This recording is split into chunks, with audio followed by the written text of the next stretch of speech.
I want to look at one more example here in this video. I want to find here in this problem f prime of x and the values of x where f of x has a horizontal tangent line. So first let's go ahead and just find our derivative. So here in this case, this is definitely going to be a quotient rule problem. F prime of x. So let's see, low, so that's going to be our denominator, x squared plus 10. D high, derivative of 5x is 5. Minus high, so that's going to be 5x. D low, derivative of my denominator, that is going to be 2x. Square the bottom, x squared plus 10 quantity squared, and away we go. So again, we're really just focused on simplifying that numerator. Here the 5 we can go ahead and distribute, so that's going to be 5x squared plus 50. And then if we take negative 5x times 2x, that'll be minus 10x squared. All of that divided by x squared plus 10, quantity squared. I think we can still do one more step here with simplifying our numerator, combining our like terms.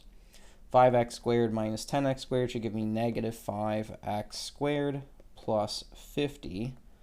All of that divided by x squared plus 10 quantity squared. So here is my derivative, first of all. Here's f prime of x. I've got negative 5x squared plus 50. All of that divided by x squared plus 10 quantity squared. If I think about the other part of this problem, what it asked me to do is to find the values of x where our function f of x has a horizontal tangent line. Remember the tangent line, the slope of the tangent line, well, that makes me think of the derivative f prime of x. And if we have a horizontal slope, I know that the slope is 0. So I'm looking for places where the derivative is equal to 0. So I'm going to take the derivative that I just found using my quotient rule. F prime of x equals negative 5x squared plus 50, all divided by x squared plus 10 quantity squared, and just set that equal to 0 and solve this equation for x.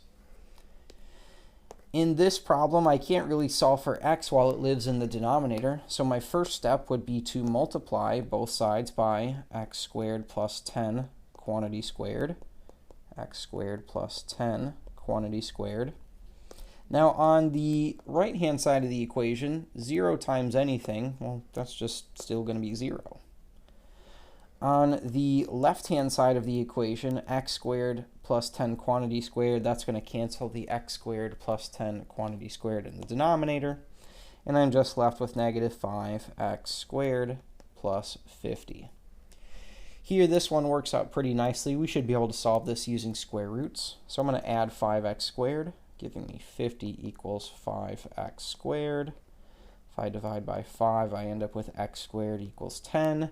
And when I take the square root of each side, I end up with x equals plus or minus 10. So here I end up, plus or minus square root of 10. Almost forgot the most important part. Plus or minus square root of 10, which doesn't simplify nicely, so we'll just leave that as radical 10.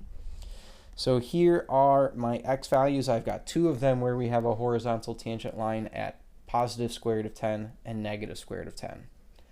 So as we're working through these new problems and as we're getting our practice in with the product rule and the quotient rule, remember that at the end of the day, all we're doing here is we're finding derivatives, and the derivative still tells us the same pieces of information. It still tells us slope of the tangent line, and it still tells us the rate of change.